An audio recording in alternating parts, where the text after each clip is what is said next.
What's up, guys? This is Coach Grant with First Down Training, and today we're going to be talking about 4 different methods that you can use to break in a football. The first method of breaking in a football, you guys, is going to be called something called mudding. So mudding is like, I guess it's more of a popular way to break in a football nowadays. When I played football, this really wasn't a thing in my opinion. I'm personally not the biggest fan of mudding, but I would say it's probably the most popular.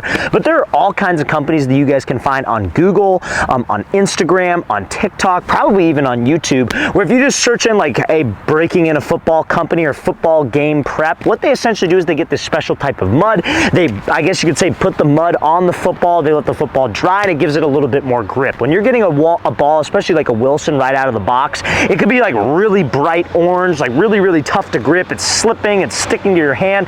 It's tough to spin that ball, and when receivers catch it, it hurts the hell out of their hands. So breaking in a football and mudding the ball, a lot of people like it. I'm just not the biggest fan of it, but that's the first method and probably the most common. But I feel these other methods that we're going to discuss are a little bit better. Also, fellas, if you're a quarterback or wide receiver watching this video and you would like to train with myself and my staff this offseason, we're going to be traveling out to 11 more cities across the entire U.S. for 2-day-long QB and wide receiver training camps. So next up on our camp tour, guys, we'll be coming out to Austin, Texas. That camp is actually completely sold out, and then the rest of our camps will sell out within literally, guys, probably the next 1 to 2 months. We will have no more remaining spots for these camps because we limit spots. We limit spots so each athlete can get individual and one-on-one coaching from myself and, again, my staff. So if you're local to any one of these cities that we're about to list, make sure, guys, go to that very first link in the description below if you'd like to come out, and that's where you can sign up. Take advantage of the fact that we still have spots available now. Now, next state after Austin, Texas is going to be Las Vegas, Nevada. Then we'll be going to Seattle, Washington, Chicago, Illinois,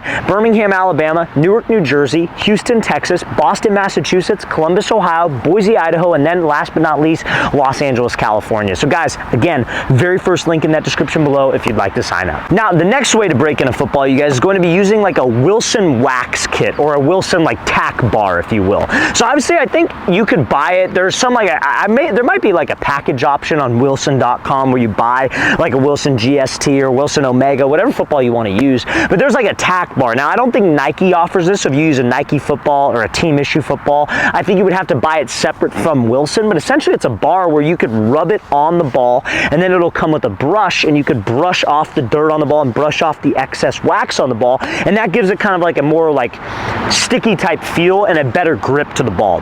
That is what I recommend the most. I mean, if you could use that Wilson tack bar, that's what I like have a preference of. I just feel like that's better for my grip, that's better for my hand. I spin the ball better when I use that. So that's the second way, but there are a lot of other sprays that you can use, and that's what we're going to talk about next. Now, this is a little bit more of like a I guess you could say like common method, but you see it a lot at like programs, like high schools, maybe youth programs, definitely in college. I got this from a guy who coached in college, and we ultimately did this when I coached at a high school during my like short stint in the coaching career. I only coached for a year, but this is what we did to our game footballs, is we would get ankle tape spray and spray the football with ankle tape spray. So like, obviously, I don't know if any of you guys have had your ankles taped before, but they spray something on there, and so that's what you want to put on the football. It gives it that little extra layer of stick, especially if you have used the ball and it got waterlogged. So let's say, for example, you're in conditions where it's like wet, rainy, the ball gets screwed up, the grip is completely gone. Spraying that ankle tape spray can kind of reapply that stick and reapply that grip. I mean, personally, I like that. I think it takes a little bit of breaking in after you apply the spray, but that's a great alternative and probably maybe a cheaper alternative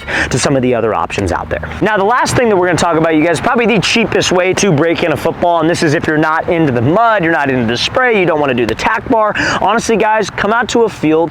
You can do it on turf, but preferably on grass. Go out to a grass field early in the morning when there's dew on the grass, and just take the ball and just skid it across the dew. Now, again, you might think, well, like if it gets super wet like that, wouldn't the grip wear off? The dew is going to make it stickier. It's going to help wear away that like brand new red, orange type look on the ball, but also the dew adds like a stickier layer to the football. So that's kind of a classic like old school type method if you don't want to invest in like a product or invest in some type of bar, but that's an easy way to break in a football as well.